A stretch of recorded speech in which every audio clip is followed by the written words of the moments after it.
I'm going to bring down the moderator of tonight's conversation, my former colleague at IndieWire and now at movie editor at People.com, Nigel Smith. Give him a hand, and he'll introduce our guest. Thank you, Brian. Good evening, everyone, and thank you so much for coming out on Wednesday night for this talk about the wonderful new film, Call Me By Your Name, which I think had its second screening at the New York Film Festival tonight and had its New York premiere yesterday to a 10-minute standing ovation. Yeah. So I've been told to tell everyone that we are on Facebook Live. And for those watching at home, to have some questions prepared. And I'm also going to throw it to the actual live audience members here for questions in about half an hour. But first, please welcome the director of this amazing movie, Luca Guadagnino. Guadagnino. I knew I was going to mess that up.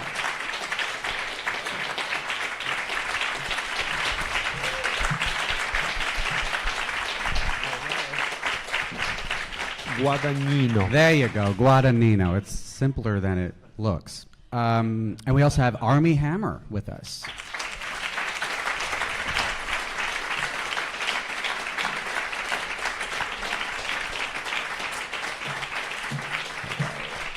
And please welcome Tin Chalamet.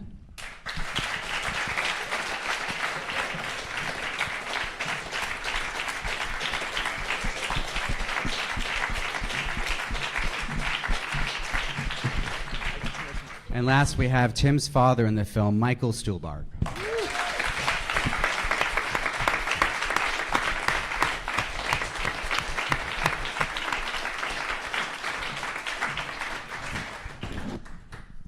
Welcome, everyone. I'm going to start with a director's statement. I don't usually go down this route, but I was really, really struck by a director's statement that was in the press notes. I don't know if you're aware of this being out there in the world.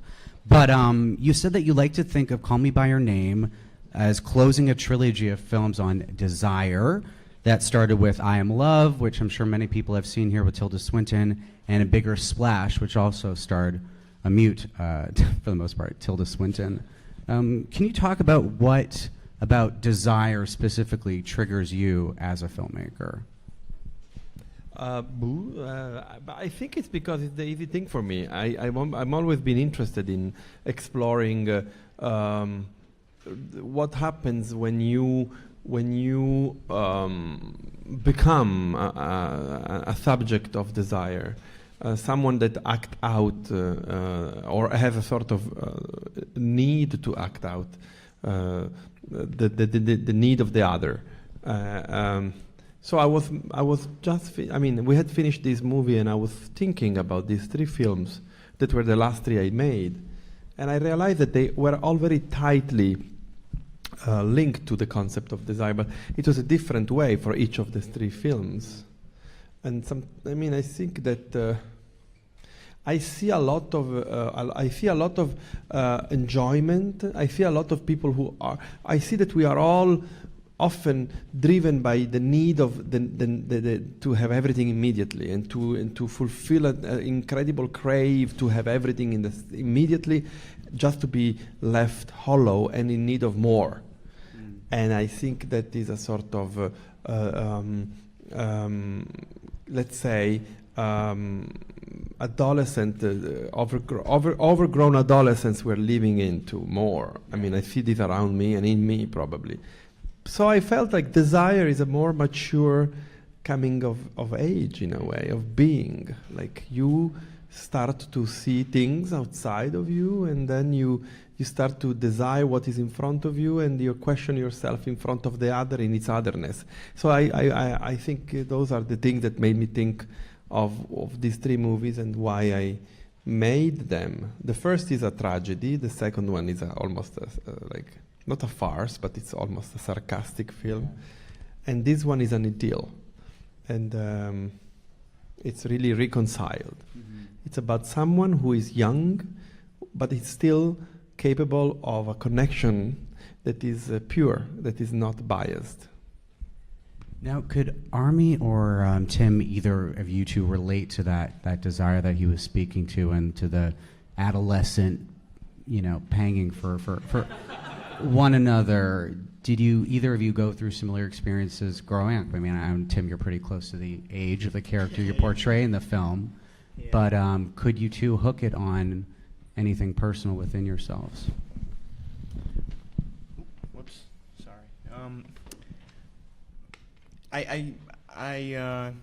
The thing that was always the through line for me as far as the personal experience I'd had in my life and how it related to the film was just the way a certain summer. Oh. So. First audience question. Yeah. That if certain summers in one's life can take a tonal significance or a certain symbolism in your memory, and they stand out as opposed to other summers, whether because of a first love or an experience you had in a certain city. So that was the closest I came to it. But as far as the fire, very fiery and passionate and ultimately heartbreaking romance, that Oliver and Elio experience, I haven't come close to that. I gotta say, you sell the hell out of it. For someone who hasn't experienced that, it's pretty remarkable. Did you rely on Army at all? I'm sure you've been through a little more heartbreak than Tim at this point in your life. I think it's just age. You'll get there, dude. Oh no, there's been heartbreak, but anyway. Yeah. Yeah, I mean, this is one of the base things that this film deals with, is sort of like the nature of desire and the nature of locating, isolating, figuring out that thing inside of you and what it is, and are you repressing it? Are you being healthy and integrating it into your whole life as a whole? It's, I mean, desire's a really powerful human emotion, and you see sort of like the fruition of how beautiful it can be in this situation, but I know that also if you take that desire and you don't handle it properly, it can eat you alive. Now, not to say the word again, but despite desire being the through line of these three films that we just talked about, this film didn't really come to you in a normal way. I mean, it's been 10 years in the making, but you weren't initially attached to it as a director. Can you talk about the process of how you actually came onto the project? I think you started first as a consultant. Yeah, I spent so long time in my adolescence dreaming the movies I wanted to make and not being able to make them to date. Actually, the first movie that I dreamt of making since my childhood, adolescence, is Suspiria, that I eventually made. But so I learned that things that comes to you, they don't need to generate from you. They can come to you. You can be open to things, and maybe they become yours. In the specific case, I've been approached by Peter Spears and Howard Roseman, who started the process of trying to translate the beautiful, fantastic novel by André Aciman into a film, I think 10 years ago, right? 10 and a half. And because the book is set in an undeclared city called B, village, in Italy, they wanted to know from me if I could understand where it was. And it's interesting because when they approached me about that, it was when I was prepping I Am Love. And I Am Love is, part of it is set very nearby the place where André imagined the story of this film. Because I Am Love is set in Sanremo, and the following city after Sanremo is Bordighera, B. And so I started to be involved into this project as a sort of consultant. Like, where is that? How could you conceive a movie shot in Italy that has to be in a way American in its DNA? And there were many variations, incarnations, attempts to make this film. Many. We were rolling the names and the people before on the backstage. Can you give us an exclusive on any major filmmakers that were previously attached? In the future. In the future, okay. In time. Once it's out. And every year was like a stop and go. Every year was very frustrating because it was difficult. Because we knew that the book was amazing and there was a way to make this movie into a good piece of material. And finally, after a long process in which, with the involvement of the legendary James Ivory, who is a friend of mine, and who is a friend of Peter, and who is a friend of Howard, and who was involved as a sort of godfather to this film, who came to see me in my house, where we didn't shot in the house, but in the same village. We started to fantasize and to think of how we could have made this movie from this book. You know, the privilege of being a filmmaker and having friends that are all colleagues is that you can be with 3 of them and we can all make a movie with an iPhone, you know, like, you know, it's easy. You don't need a contract, you know, like, you do it. And we were with James, so let's do it. And Yeah, you shot this on 35 millimeter, very different. Which is very low. It's very, how do you say? It's very low technology today. Now it's all about 65 digital and things bullshit and so on. But I have respect for 65 millimeters film. Film. Yeah. I think that what Hoyte von Hoytema made with Nolan is outstanding and astonishing. Yeah. Well, then, so just give us the short rundown of how exactly you landed the project, how that all worked out in the end. Well, I don't know. I think because of them. Yeah, it's because of them. Okay. So let them speak. Yeah. Well, let's open it up. I was gonna bring it to these guys soon. Casting is so important, obviously, in a film where chemistry is everything. Did Army and Tim chemistry test? Did you guys just read the script and both respond to it? It gets signed on the dot. What was the process of you both coming onto the film? Well, I met with Luca 4 years ago, a couple blocks from here actually, and we got breakfast together. And then I met with James Ivory soon after that, and there was kind of a loose plan to put it together that summer, but it never came around. And it always seemed like the project that was too good to come true, and that the opportunity that always on paper seemed like a dream role, but that it wasn't going to happen. And because of powers that are way ahead of my pay grade, eventually it did. And I got out to Italy about a month early, and I think I met Army a couple of weeks before we started to film. I was in the middle of one of the piano lessons for the film, and Army barged in. It's like this. And then Mr. Perlman arrived. Because and then until we wrapped, I think we met Mr. Perlman, but not Mr. Stuhlbarg. Yeah. Sorry. No, that's it. I mean, yeah. Yeah, an Army. I'd met with Luca maybe 2 or 3 years before. Yeah, I think we met in 2010. So, yeah.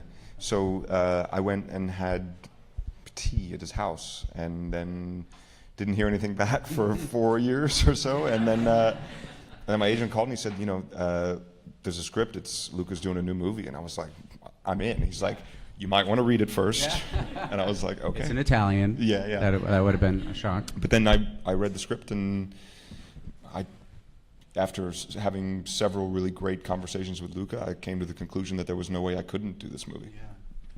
And Michael, your character has the emotional highlight of the film, in my opinion, the monologue at the end that destroyed me the 2 times I've seen the film. It's an incredibly empathetic monologue that you give. How did that play a pivotal part in you being really excited to take this role on, given the message that you're able to convey in that moment on screen?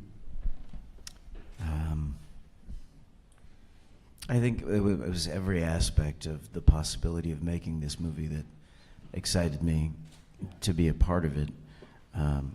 That was absolutely a highlight for me, but at the same time, getting to work with Luca and then getting to work with these young, beautiful men. And to experience,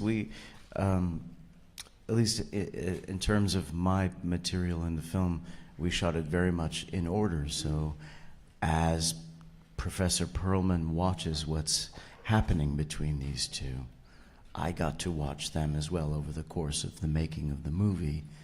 And to get to say what I got to say was a kind of climax to the whole time of making the film. So it grew and changed in me over time, and it was absolutely a highlight. Yeah, it's really beautiful. Do you normally shoot that way, or was that just the case with this film? The chronological aspect. I think you always try. Yeah. You try and you fail, but in this case we succeeded, more or less. Yeah, but we did. because it was contained, it was in the same place, and it was easy to go out, in and out to the house. Yeah. So now you shot this very close to where you actually live, correct? Yeah. How far? Within walking I think distance? it's or? 5 no, the house is 5 kilometers away from, but we shot many scenes in Crema, and we even shot in the square where my building is and in the courtyard. What was that like as a filmmaker to be able to go to your own bed at night? Fantastic, the best. Unheard of. I right? am really bored by the process of filmmaking. I hate it. I don't like it at all. I'm not making a joke. It's true. Like there is development, which is hell. There is preparation, which is exciting. There is shoot, which is a drag, and then there is post-production and editing, which is fantastic. So, the part I like the least is absolutely the shooting. Really? So at least this movie was less bad because I was going back home and sleeping in my bed. What is it? The actors? Like, what do you hate so much? These 50 people asking things, and also it's like the effort you make to make things happen. Like we all make an effort together, and it's like it's the tension, you know. It's very tense when you do, like, you have this scene and you have this long monologue, and then you go, okay, action, and then you're like this until it's over because you hope that it's gonna go good, but 90% of the time it goes wrong, and then you have to start again. I hate it. And that's why most of my collaborators are people I've been working with since 30 years, 25 years, because at least we can gossipy, we can be there. Look at arms. Did you all get this sense while making the movie, or was it a blast? It was an ordeal. What about the tension? I mean, this. But then, in retrospective, I miss it. I wish I was there now, doing the shooting the film. Yeah, it was a great time. It was a great time, I have to say. And you all came to set long before the making of the film. Not long before, but like a few weeks to get acquainted with one another, right?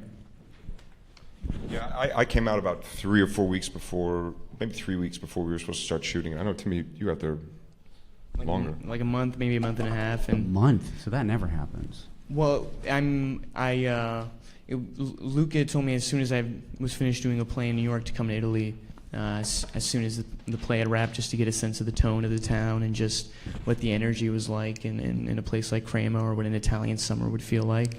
So I got out there a month and a half for that reason, but also for the Italian lessons, for the piano lessons. Timmy's schedule was fantastic. He had like Italian lesson, guitar lesson, he had the piano lesson, he had it's true, gym. I had a whole schedule. It was like summer camp, except getting to shoot a movie with Marvel Luca. movie. Yeah. You had to take on all these things. What did you know how to do before? It was like preparing for a Marvel movie. Yeah, well, because, really. You speak French, you speak Italian, you play the piano and a guitar. Right. And you do a little bit of swimming, I guess. Not really, you kind of just dip into a pool. Yeah, swimming, thankfully, that wasn't a learned skill set yet. Yeah, exactly. But did you do all that before the making of the film, and just brushing up, or well, was the this all piano, new? for what it's worth, I guess I played the piano a bit in my youth, you know, like 7 to 12 years old, but not to the level in the film. And I worked with a really brilliant composer named Roberto Solci, who lives in Crema, where we shot the film, and had lessons with him every day. And then by the end, I like in the film, it seems like I'm riffing them, or it's supposed to be improv, which is how it's written in Andre's book as well. And the reality of it is that for a month and a half, I was slaving away trying to, make it half of what Andre described Elio to be able to play in the book. Yeah.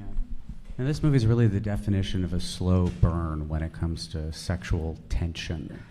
How was that to convey that without teetering over the edge for so much of the film, and having to really convey that with not words but with glances, and when they do address it, they kind of go about it in this funny way where, you know, you don't actually say it unless you really read below the lines. What was that like to play as actors, to not be able to fully tell, you know, each other as your characters what you were feeling?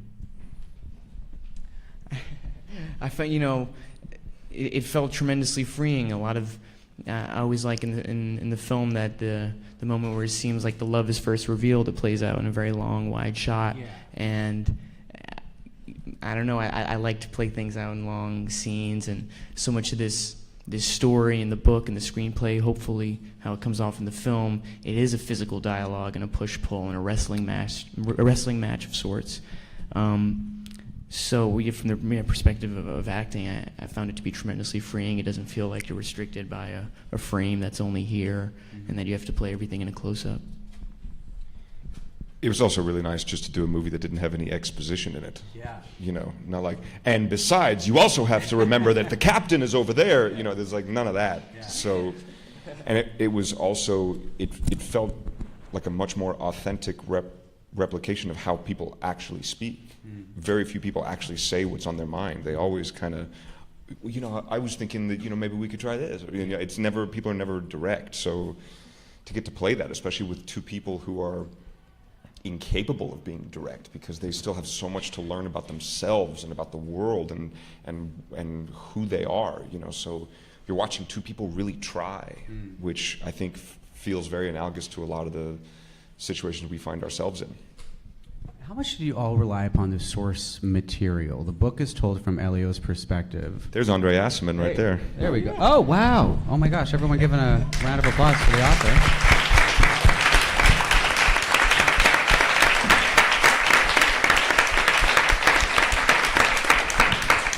No idea he was here. That's amazing. Yeah, as I was saying, the book is told from Elio's perspective, so you obviously had a lot to work with, whereas Army, you didn't really have much to work with. You had to kind of create this character to give him, you know, your own perspective, a personal perspective. What was that like for the two of you, and how did you, all three of you, rely upon the text of the book with regards to the script? Well, I think it's exactly as you listed it. There's a tremendous amount of source material, so if you get lost in a scene, you can easily go to the book and thanks to Andre's writing, figure out exactly what your character was going through. Certainly, because it was told in the first person of Elio. So there's a certain abandon you want to have with the scene. You don't want to restrict yourself, but certainly in the moments where I was lost, it was like a Bible of sorts to be able to go back and see what the character is actually thinking. There were things that I remember reading that were only in the novel that were not in the screenplay. So in a moment, here or there, I could use it, as Timothy mentioned, as a kind of Bible from which to draw upon, to perhaps add some things. If it was only physical movement, it was taken from the novel. If it was there, I tried to steal it. I like that. Yeah, there was a great moment when we were shooting the scene in which Mr. Perlman speaks to the son, in which you said to me, Luca, I remember in the book, Mr. Perlman used to throw his paper on the table. And I said, yeah. And you throw the thing, it's fantastic. Yeah. That's from the novel. As far as sort of Oliver from the novel, so much of the novel is so beautifully written in a prose where it feels very much like sort of the interlocution of Elio, and it's very subjective about how because he's an emotionally tumultuous young man. So if Oliver would come down in the morning for breakfast and say hello to him, then Oliver was the greatest person in the world. Like, look at him, he's so wonderful, blah, blah, blah. But if he came down and ignored him or didn't say hello, then he was a son of a bitch. Yeah. Like, fuck that guy, So because of how intense the emotion that they felt towards each other was, especially Elio towards Oliver, the book is sort of like very intense in that way. So you kind of have to go through and decode, like, okay, it's up here, so maybe I'll go here, and it's down here, so maybe I'll go here, kind of figured out that way. Yeah. Also, Army just did the audiobook, so that's something to check out, in its entirety.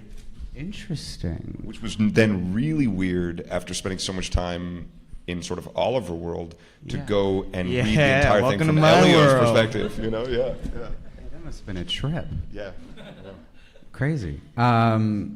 Let's talk about the sex scene in the film, or the lack of, which I find really interesting, because the film builds up to this moment when they first go through with the act, and yet your film kind of glosses over that and finds them, being intimate with one another after that. What was behind the choice of not showing that on screen?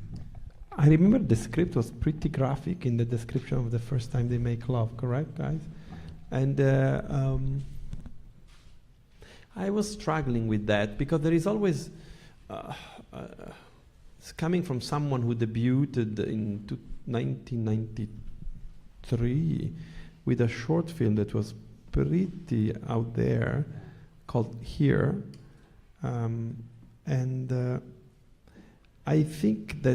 I think I'm interested in the representation of sex between people, if that is in a way an insight about their behavior and who they are. But if it's an illustration of, if it's a sort of transition, I just don't care. And I think we had everything we needed in the movie about their intimacy and their necessity of attraction to one another. I found much more erotic when they put feet out on top of the feet, and one asked the other, "What are you doing?" And he said, "Nothing." And that moment is so strong and so powerful because it dictates an urgency of intimacy. That what would have we gained in seeing the actual physical act between the two of them? I think not much. And I also like the idea that the gaze goes toward the window and to the trees, like in a McCarthy era movie. I like that we were free to show everything, and we decided not to. And in a way, it was a very liberating experience. And by the way, the fantastic teamwork of the camera grip and people, there were 10 people trying to get to the window during the scene. Yeah, that was great. Much has been written. I have to bring it up. We had a little sexy scene between Mr. Perlman and Nella. Oh, really? Yeah, then we cut. What happened to that? So you shot it? Yeah. It's a beautiful scene. Michael, can you tell me about this scene? It is beautiful. Maybe we should find a way to show it one day. Director's cut. Director's cut. Bonus DVD extra. Yeah. Okay, interesting. The peach scene. Who's read the book? All right, so we have a handful of hands. I read that you initially didn't want to include it in the book, or that James Ivory It's interesting because also Mr. it. Aciman can confirm that he was as indecisive as I was for his book, correct? For his novel. Because the book is a wonderful Proustian novel, we can say that Proust said to his maid Celeste Albarel one day when she was complaining about him writing Sodom and Gomorrah, he said to her, "There is not something that cannot be said. It depends on how you say it." And I think that for me the problem was that the experience of the individual experience of the reader reading that page, which belongs to the canon, let's say, of the unfilmable. Yeah. And being myself an avid reader of very extreme literature, it is, in a way, it was a challenge, but it was also important for the development of the relationship between Elio and Oliver that we had that scene. So we couldn't grasp, I couldn't grasp the why and how. And you also would have angered all the fans of the book who wanted to see that scene on the screen. With all the due respect, I don't care. Okay. We took very big liberties from the novel of things that are very iconic from the novel. Yeah. And I think we were right because the movie is another medium. Yeah. But then, I think what was great about that scene, it was the relationship, the first part was the relationship between the fruit and Elio. And this kind of unconscious desire to use it for that mean. And then the outcome of it, which is the second part, is when finally those two boys, they realize that there is much more at stake in their relationship than just a summer fling. And so when we decided that the center of the scene was going to be the bone of the peach and the way they could find one another at the end of the scene, it was easier. But at the beginning I was struggling. Yeah. To me, I found it more sensual than a sex scene, and even though obviously it's not explicit. Well, it is a sex scene, yeah, correct. But for Tim, you're just starting out in your career. Were you nervous, apprehensive about shooting such an intimate solo sequence as that one?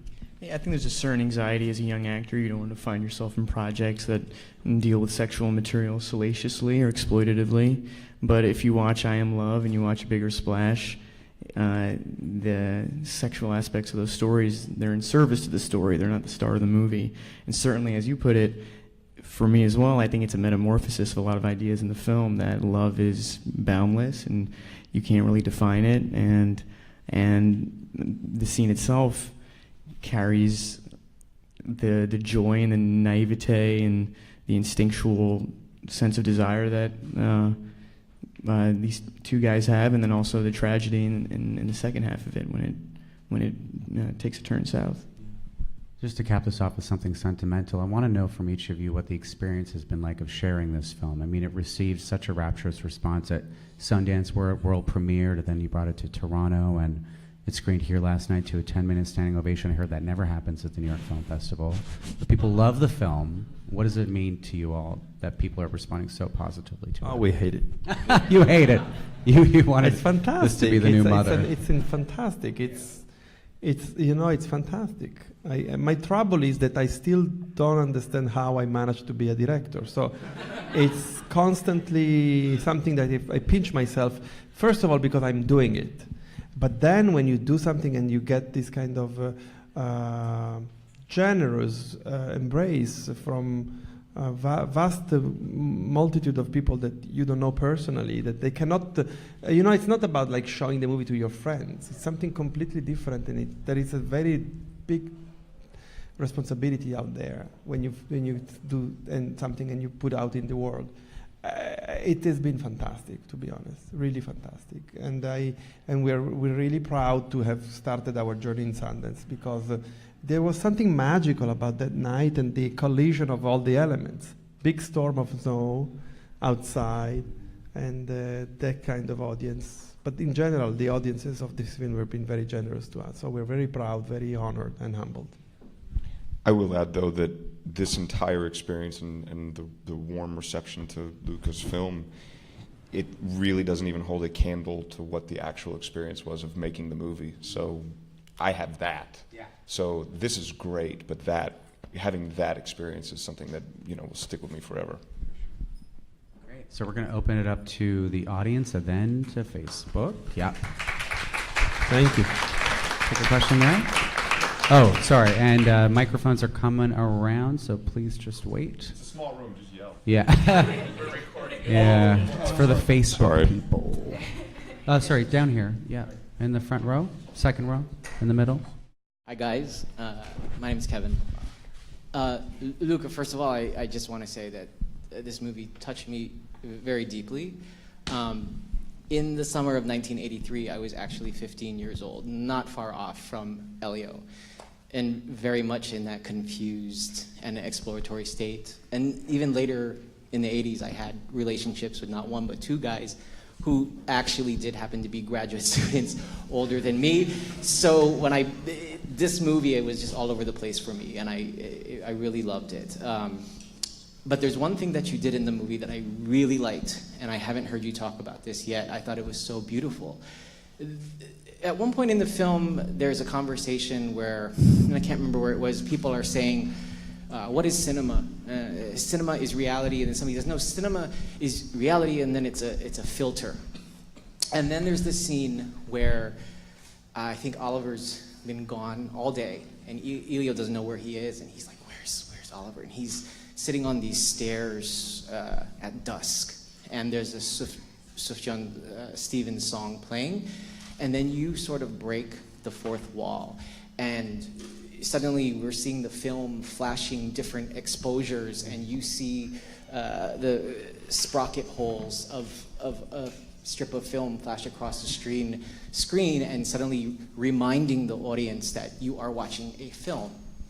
And I just love this. I was really struck by it. I thought it was beautiful what you did there artistically. And I was trying to think all night from last night, what did this mean? What kind of meaning came from that? Is it because Elio, maybe in his mind, the relationship was, he was imagining the relationship with Oliver as this sort of perfect Hollywood relationship that would have a happy ending. Yeah, let's But it let was- him. So why- that's what I want to know what, went behind that what choice. that was about. Well, I hate gimmicks in cinema, and I cannot stand films. Sounds like you just hate everything in cinema. No, I love it.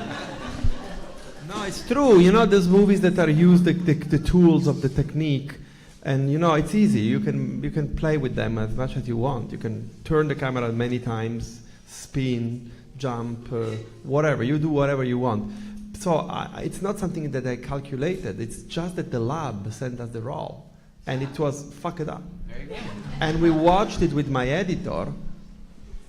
And it reminded me of the way in which Scorsese makes Jesus Christ go in heaven at the end of The Last Temptation of Christ, where basically when he says it is accomplished, the negative of the film starts to flip, and it was beyond, much more powerful than even the trip in 2001 for me. It was simple, and it connected me with the idea of the miracle of cinema, 24 frames per second. So when we watched that, we were so lucky. We couldn't believe how lucky we were to got that material. The lab was really freaking out, insurance policies and stuff. And we said, no, fine, we'll love it. And we put it there, and then we put we already knew we wanted the song of Sufjan Stevens. And I had asked the great director of photography, Sayam Bhumukti Pram, to lit the scene so that it was a silhouette. And so we had all the elements, but also we had this new element. So retrospectively and really unconsciously, because it happened without me and my controlling it, I think it's really about how ephemeral is what Elio is in that moment. Yeah, it's my favorite part of the film, to be honest. Yeah. I loved it. Oh, and thumbs up for Love My Way, because I love that song, so thank you. Thank you. Ooh, yeah. Hi. I've been kind of trying to find my way towards articulating my experience of the film, which for me was extremely direct, and one in which I completely was enveloped and identified and so on. And what I've come to so far is that for me it was a film that came completely from the inside. There was nothing that came to it, as many films are, you feel that have come to. But this was an internal experience, and also very physical, the physicality of it. And I'm not just talking about the sexual themes, but an unforgettable moment for me, which may seem was not at all for me superficial, is when Elio was just walking and all of a sudden he spun around, and that remained incised in my memory. And that brings me to my question, which is I'm wondering how much direction you did of the actors and how much came from them.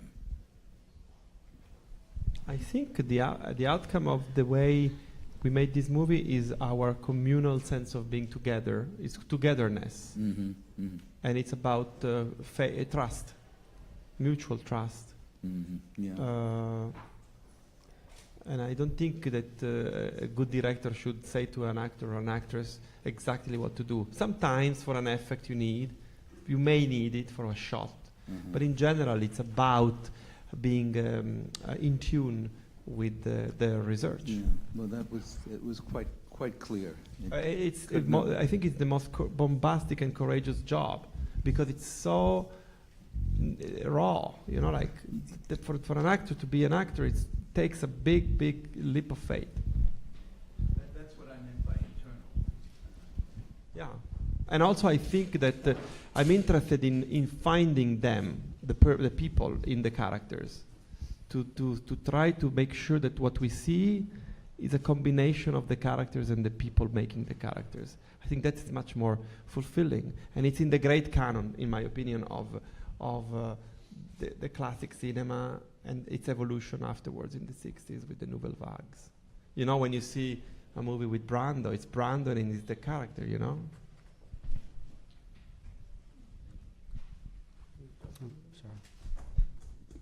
Please forgive the audacity of my comment. I'm French. We are very audacious, like the Italians. I have not seen the film. I've sat and looked at you and hear you, and I cannot hardly wait to see this film because of the poetry in your sharing, because of your hearts and your passion. And it's like cinéma vérité. And I am going to be for an extraordinary experience and treat. Merci beaucoup. Ah, merci à vous, madame. Merci.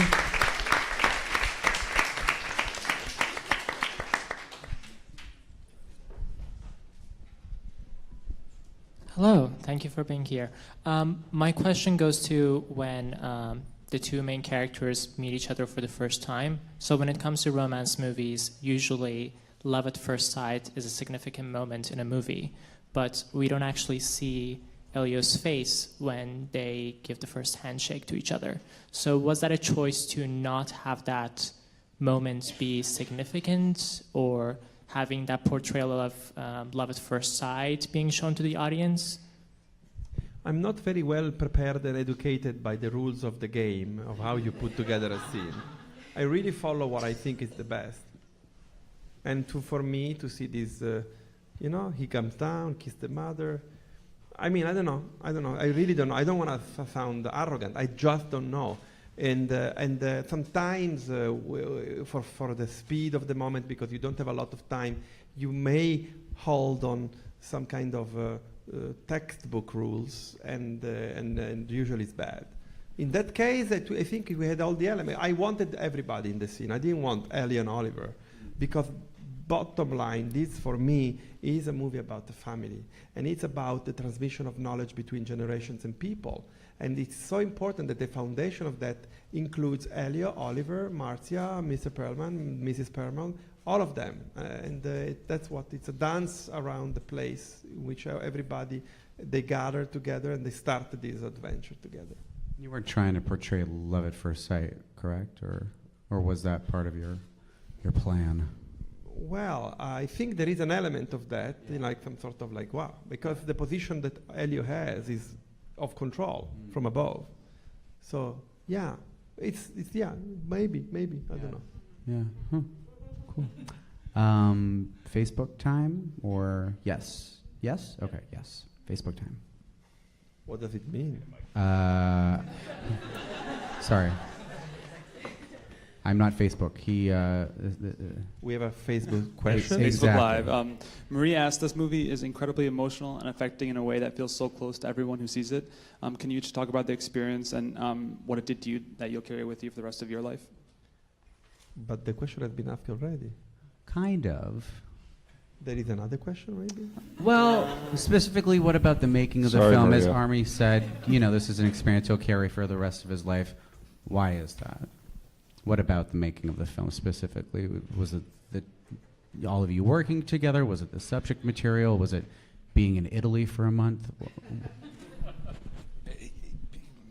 D, all of the above. Yeah. Yeah. We could do one more if you want. There's a simple one. Jenna asks, for everyone on the panel, what's your favorite classic film?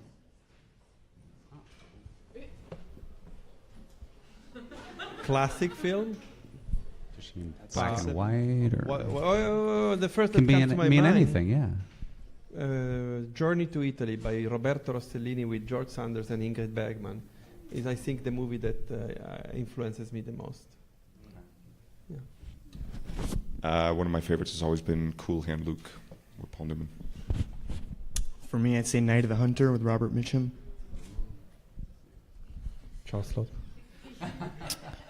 Cabaret. Oh. Good choices. Want to do one more or no? Yeah, sure. So there's many people that have asked about a sequel, but I'm going to improvise that and say maybe you could just talk about your continuing friendship, perhaps past this movie, or if you want to talk about a sequel, you can do that too. First, I think we need a book, right? Exactly. Well, no, because as Andre's book doesn't finish with the end of the summer. It keeps going for another 50 pages and goes through time in 20 years' time. So to go back to the first question, I think I personally have discovered my complete, absolute passion for these characters and the people we made the movie together with. And because I am an old-fashioned cinephile, I think that maybe there is a place in which we could try to make a cycle of films about these people, the way that the glorious, legendary cycle of Antoine Duanel has been made by Truffaut. Definitely, I don't think that the lives of Elio, Oliver, Mr. Perlman, and the rest of the gang, it is completed by the experience of this very first film. So maybe, who knows? Oh my gosh, you heard it here first. Exclusive. Would you all? It depends on them, because Yeah. then will they do it? Will they do I'm it? in. For Yeah. Me too. oh, nice, but Stuhlbarg? Okay. Okay, I think that's everything. Thank you so much, everyone, for coming out tonight. Thank you. And please let the talent leave the building before everyone gets up.